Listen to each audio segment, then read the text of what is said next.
عبادت خانے بند تھے، وہ سلسلہ نہیں تھا کہ جو ہونا چاہیے تھا۔ اس وقت بڑے جذبات تھے، یہ چاہتے تھے کہ کباڑ توڑ دیں مسجد کے، یہ چاہتے تھے کہ تالے توڑ دیں مسجد کے، دیواریں ٹوٹ جائیں مسجد کی اور مسجد میں چل جائیں کسی صورت سے، یہ چاہتے تھے کسی بھی صورت سے مسجد کھل جائے۔ بڑا ملال تھا، بڑا ملال تھا۔ حالانکہ پوری دنیا مسجد ہے، اللہ کے رسول صلی اللہ علیہ وسلم کا یہ بھی خاصہ ہے، آپ کے لیے ساری زمین کو اس نماز ادا کرنے کے لیے اللہ نے بنا دیا ہے، یعنی جہاں بھی چاہے نماز ادا کر سکتا ہے۔ ایسا نہیں ہے کہ صرف مسجد میں ہی آ کر ادا کرے گا، مسجد جماعت کی نماز کے لیے ہے۔ یہ حالات آئے، اپیل کی گئی کہ اپنے اپنے گھروں میں ہی ادا کر لیں، جماعت بنانے 4 لوگ ہیں، 2 لوگ ہیں، 2 میں بن جاتی ہے۔ لیکن یہی ملال تھا کہ گھر میں بھائی وہ مزہ نہیں آتا، گھر میں بھائی نماز نہیں ہو پا رہی۔ ارے یہ بھی ایک بہانہ تھا۔ دیکھیے اس وقت کیا بہانہ تھا کہ مسجدیں بند ہیں، اب تو مسجدیں اللہ کا کرم ہے، آباد ہو چکی ہیں، کرم ہے خدا کا، سہولیات فراہم ہو چکی ہے۔ اب کیا بہانہ ہے؟ اب کیا بہانہ ہے؟ معلوم ہو گیا کہ وقتی جذبات تھے، وہ سختی ہوئی، وہ گرفت ہوئی اللہ کی طرف سے۔ ایک معمولی سی تھی یہ تو، بہت ایک ادنا سی چھلک تھی، اور وہی برداشت نہیں ہوئی تو قیامت کا منظر کیا ہوگا، قبر کا منظر کیا ہوگا، دوزخ کا منظر کیا ہوگا۔ لیکن جیسے جیسے حالات بہتر ہونے لگے، سہولیات بڑھنے لگی، سہولیات اور حاصل ہونے لگی، سختیاں کم ہونے لگی، پھر اسی روش پہ آ گئے۔ اب تو جماعت بھاری ہونا چاہیے تھی، اب تو ہر نماز جمعے کی نماز ہوگی۔ ایسا منظر ہوتا کہ ظہر کی نماز، عصر کی، یہ محسوس ہوتا کہ گویا کہ یہ جمعہ ہے۔ ہر جماعت اتنی بھاری ہوتی کیونکہ لوگ بدل چکے ہوتے، اللہ کی اتنی بڑی نشانی دیکھ چکے ہیں، اللہ کی اتنی بڑی نشانی ان کے سامنے آ چکی ہے، عبرت کا اتنا بڑا مقام ان کے سامنے آ چکا ہے، وہ بدل چکے ہوتے۔ لیکن آج افسوس اس بات کا ہے کہ نہیں بدلے ہیں لوگ، اور نہیں بدلے گے تو یہی خسارہ رہے گا، یہی نقصان رہے گا۔ اسی لیے شاعر کہتا ہے، پلٹ جا اے اسیر غم مسلمان، پلٹ جا جانب مرکز، پلٹ جا۔ زمانہ ہے کہ آگے کو بڑھ رہا ہے، تو 1400 برس پیچھے پلٹ جا۔ پیچھے پلٹنے میں فائدہ ہے، کیونکہ جتنا پیچھے کی طرف دیکھے گا اسے دین ملے گا، اسے روشنی ملے گی، اسے بزرگوں کی تعلیم ملے گی، اسے صحابہ کی تعلیم ملے گی، اسے اپنے حبیب صلی اللہ علیہ وسلم کی تعلیمات ملے گی، اور جتنا جدت میں جاتا جائے گا، دنیا کی طرف بڑھتا چلا جائے گا، اس کو اتنا ہی گمراہی ملتی جائے گی، خسارہ اور نقصان ہی ملتا جائے گا۔ اس لیے اسے دین کی طرف پلٹنا ہے، پیچھے کی طرف پلٹنا ہے، ادھر دین ہے اور ادھر خسارہ اور نقصان ہے۔ ہمیں اسی روش پر آنا ہے، ہمیں اسی محبت کو ظاہر کرنا ہے۔ یہ بھائی میری گزارش ہے کہ وہی محبت پیدا کیجئے۔ اس وقتی محبت سے کوئی فائدہ نہیں ہونے والا ہے، ان وقتی جذبات سے کوئی فائدہ نہیں ہونے والا ہے۔ پھر حال یہ ہوگا کہ ہر چیز رسمی بنتی جا رہی ہے، محفلیں بھی رسمی ہو رہی ہے، یہ ہمارے عبادت کے حلقے بھی رسمی ہو رہے ہیں، تو یہ رسم نہ رہے، رسم نہ رہے۔ بھائی ان جلسوں کا مقصد ہے، ان جلسوں کا مقصد ہے بدلاؤ، ان جلسوں کا مقصد ہے انقلاب، ان جلسوں کا مقصد ہے تبدیلی۔ ہماری زندگی میں اگر تبدیلی نہیں آئی جلسوں کا کوئی مقصد نہیں، ہماری زندگی میں تبدیلی نہیں آئی تو ربیع الاول آیا ہے، گزر جائے گا، پھر ربیع الاول آئے گا، پھر گزر جائے گا، یہ نصیب ہوتا رہے گا، مگر ہم بد نصیب رہیں گے، ہماری زندگی نہیں بدلے گی، ہمارے اندر اگر انقلاب نہیں پیدا ہوگا تو کتنے ربیع الاول آئے، عید میلاد النبی آئے اور چلی جائیں، لیکن ہمارے اوپر اس کا اثر نہیں ہوگا، ہماری حالت نہیں بدلے گی تو بہت بڑا خسارہ اور نقصان ہوگا۔ اس لیے ضرورت اس بات کی ہے کہ تبدیلی آئے، انقلاب آئے، ہماری خواتین بھی بدلیں، ہماری خواتین بھی بدلیں اور ہمارے مسلمان مرد بھی بدلے، مسلم خواتین بھی بدلے اور یہ انقلاب آئے۔ بھائی اس طرح کے بڑے اچھے اچھے پیغامات گھوم رہے تھے کہ اس بیماری نے کم سے کم خواتین پر یہ چیز تو ظاہر فرما دی کہ چہرہ چھپایا، اپنے آپ کو محفوظ کیا، تو یہ اس طرح کی باتیں گھوم رہی تھی، بہت اچھی باتیں سوشل میڈیا پر، اور یہ واقعہ اور حقیقت ہے کہ یہ بھی اللہ کی طرف سے ایک اشارہ ہے کہ اے مسلم خواتین ذرا سمجھ جاؤ، تم بھی اپنی روش پہ آ جاؤ، جو حضرت فاطمہ کی ہے، جو حضرت عائشہ کی ہے، جو ازواج مطہرات کی ہے، جو حضور کی پاک ازواج مطہرات کا طریقہ اور سنت ہے، ذرا اے مسلم اس امت کی ماں اور بہنوں اس طرف آؤ، اس امت کی بہنوں ماں بیٹیوں اس طرف آؤ، تمہیں حضرت عائشہ کی روش اختیار کرنا ہے، تمہیں فاطمہ کی روش اختیار کرنا ہے، تمہیں کسی دنیا پرست کی روش اختیار نہیں کرنا ہے، تمہیں کسی دنیا دار عورت کی روش اختیار نہیں کرنا ہے۔ یہ تمام امت کے لیے بہت بڑا عبرت کا مقام تھا، چاہے مسلم خواتین ہو یا بیٹیاں ہو یا بیٹے ہو یا مرد ہو، مائیں اور بہنیں ہو، سب کے لیے بہت بڑی عبرت تھی۔ یہ حالات جو گزرے ہیں یہ پوری امت کے لیے ایک بہت بڑا عبرت کا مقام تھا۔ اللہ تعالیٰ عقل عطا فرمائے۔ بھائی یہ قرآن میں بھی اللہ نے فرمایا ہے ان فی ذلک لآیات لقوم یتفکرون، کہیں لقوم یعقلون، کہ یہ تمام نشانیاں کس کے لیے ہیں؟ یہ تمام نشانیاں کس کے لیے ہیں؟ عقل والوں کے لیے۔ فرمایا کہ تمام نشانیاں کس کے لیے ہیں؟ جو فکر کرنے والے ہیں، جو اللہ کی نشانیوں میں غور و خوف کرنے والے ہیں، انہیں کے لیے تو ہے، اور جو غور نہیں کرنا چاہتے انہیں معلوم ہی نہیں کہ صلح ہوئی تو اس کا مقصد کیا ہے، رات ہوئی یہ کون رات لے کر آ رہا ہے، یہ چاند کیوں ظاہر ہو رہا ہے، صلح میں سورج کیوں ظاہر ہو رہا ہے، یہ خسارہ اور نقصان کیوں ہوا کرتا، وہاں یہ حادثہ کیوں ہوا، یہ تباہی فلاں مقام پر کیوں ہو رہی ہے، یہ کیوں دنیا کے حالات اس طرح کے ہیں، یہ ساری عبرتیں کس کے لیے ہے؟ عقل والوں کے لیے، اور جو عقل نہیں رکھتے یا اپنی عقل استعمال نہیں کرنا چاہتے ان کے لیے کچھ نہیں ہے۔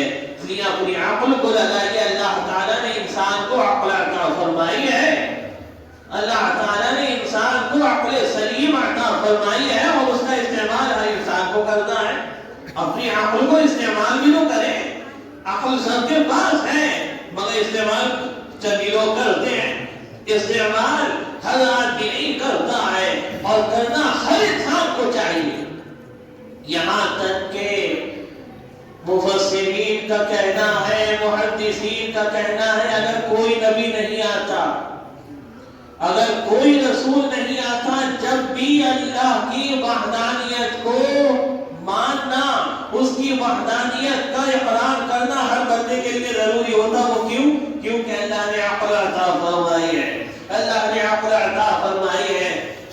آخری بات بس عرض کروں گا، کیونکہ جمعے کا دن بھی ہے الحمدللہ، اور جمعے کا اہتمام بھی کرنا ہے مسلمانوں کو، تو اپنی بات کو صرف اس واقعے کے اوپر اکتفا کرتے ہوئے ختم کروں گا کہ حضرت آپ نے امام اعظم کا واقعہ سنا ہے، امام اعظم کا واقعہ آپ نے سنا ہے، آپ میں سے اکثر حضرات نے سنا ہوگا کہ جو محفلوں سے ذوق رکھتے ہیں، جو مطالعے کا ذوق رکھتے ہیں یا وعظ و نصیحت کی محفلوں سے جڑے ہوئے ہیں، اس لیے ان محفلوں کا اہتمام بھی کریں۔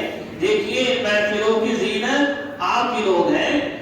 ہمارے یہاں اگر کہیں محفل ہے وعظ کی، وعظ و نصیحت کی، اسے ہم ہی تو مسلمان آباد کریں گے۔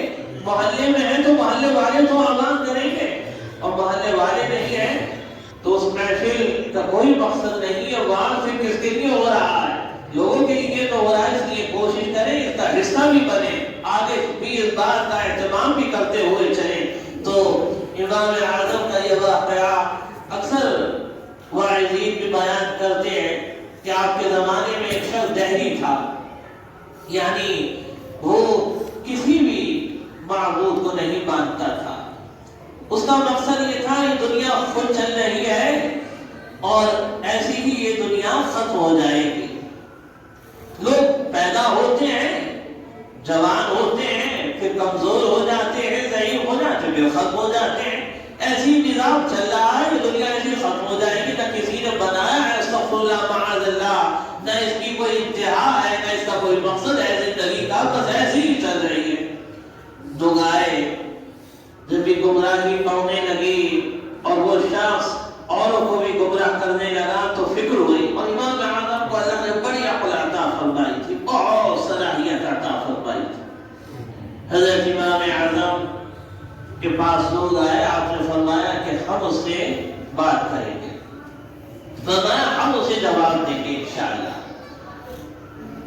فرمایا ایک جگہ کا انتخاب کرو اور ایک وقت کا انتخاب کرو اور ایک دن کا انتخاب کرو کہ فلاں دن، فلاں وقت، فلاں جگہ ہم اس سے آ کر لوگوں کے سامنے بات کریں گے، سب کو بلا لو۔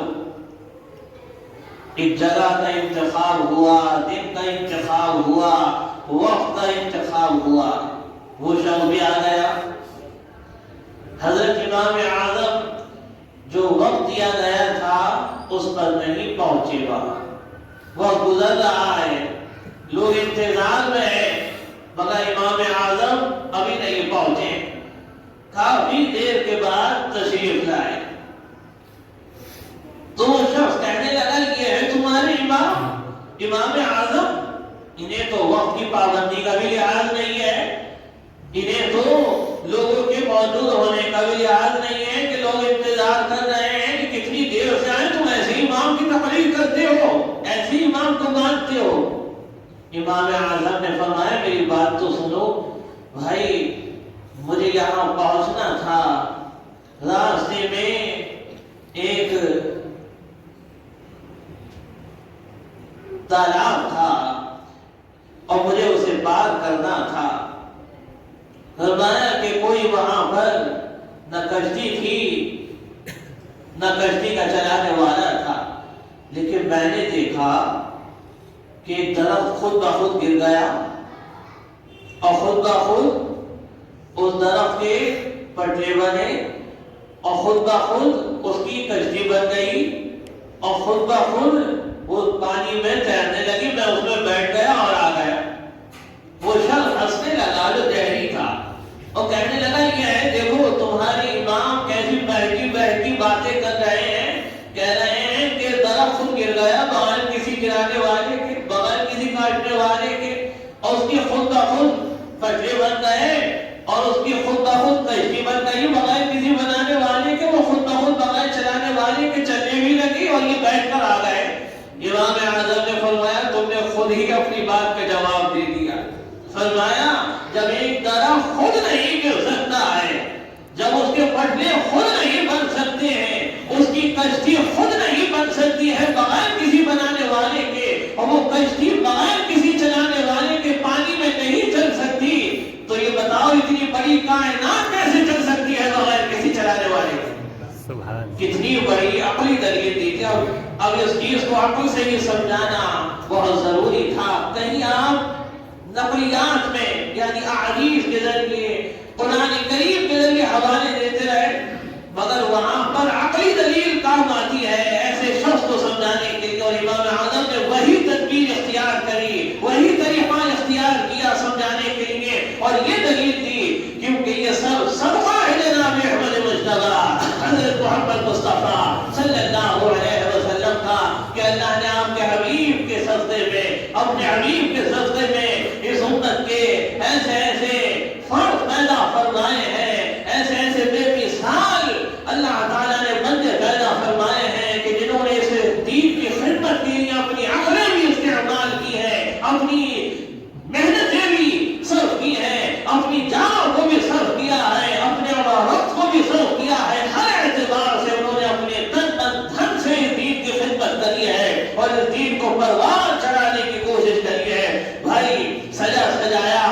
گلدستہ مل گیا ہے، قدر کیجیے اس گلدستے کی، قدر کیجیے خدا را، اس کو خزا سے، اس کو ہر آفت سے محفوظ رکھنا آپ کا کام ہے، اس کو نقصان پہنچانے سے محفوظ رکھنا آپ کا کام ہے کہ اسے کوئی اب نقصان نہ پہنچے۔ بس نمازیں ہی پڑھنا ہے، بس اللہ تعالیٰ کا ذکر ہی کرنا ہے، وہ بھی 5 وقت، اور اس میں تھوڑا سا وقت لگتا ہے۔ تو یہ بھائی یہ حالات جیسے بنے اور میں دیکھتا ہوں مجھے بڑا افسوس ہوتا ہے، میرا دل یہی چاہتا ہے کہ اب ہماری مسجد بھری ہوئی ہو، اس لیے کوشش کریں کہ ہماری مسجد بھری ہوئی ہو ہر نماز کے اندر، چاہے وہ ظہر ہو، عصر ہو، فجر ہو، مغرب ہو، عشاء ہو، 5 نمازیں ہماری ایسی ہو۔ ہمیں صرف نمازوں کا اہتمام کرنا ہے اور زیادہ کوئی محنت نہیں ہے، زیادہ کوئی ہمیں قربانی کا معاملہ نہیں ہے۔ اللہ تعالیٰ کا بڑا کرم ہے، یہ گلدستہ ہے سجا ہوا مل گیا ہے، وہ اس کی قدر کرنا ہے۔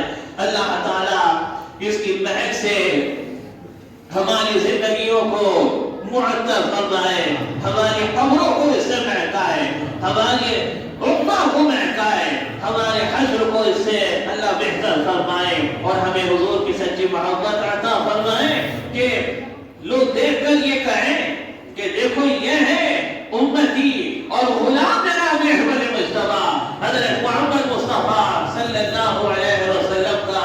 مجھے استاد محترم کی قبلہ مولوی ریحان خان صاحب مدذلہ العالی کی وہ بات یاد آ رہی ہے جو آپ اکثر فرماتے تھے کہ صحابہ نے اس طرح کے جلسے نہیں کرے۔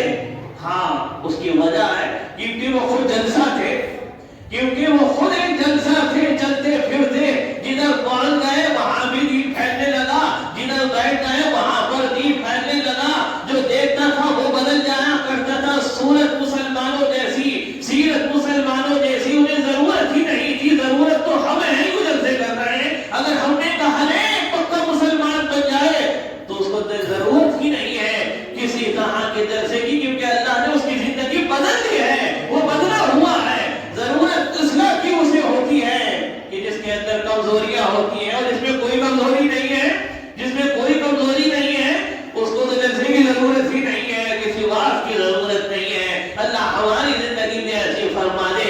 ہاں بس بھائی صحابہ کی برابری تو نہیں کر سکتے، ان کا معاملہ تو یہ تھا وہ براہ راست اللہ کے رسول صلی اللہ علیہ وسلم سے تربیت یافتہ تھے، فیض یافتہ سے، آپ کی صحبت براہ راست انہیں ملی تھی، اس لیے بدلے ہوئے تھے۔ لیکن ہمیں پھر بھی کہیں نہ کہیں ضرورت ہے، اس لیے جلسے بھی کارآمد ہے، یہ محفلیں بھی کارآمد ہے ہمارے لیے وعظ و نصیحت کے یہ موقع بھی بہت کارگر ہیں۔ اللہ تعالیٰ ہماری سب کی، میری آپ کی، پوری امت کی اصلاح فرمائے، جو کمیاں ہیں وہ دور فرمائے، حضور کی سچی عقیدت اور محبت مولا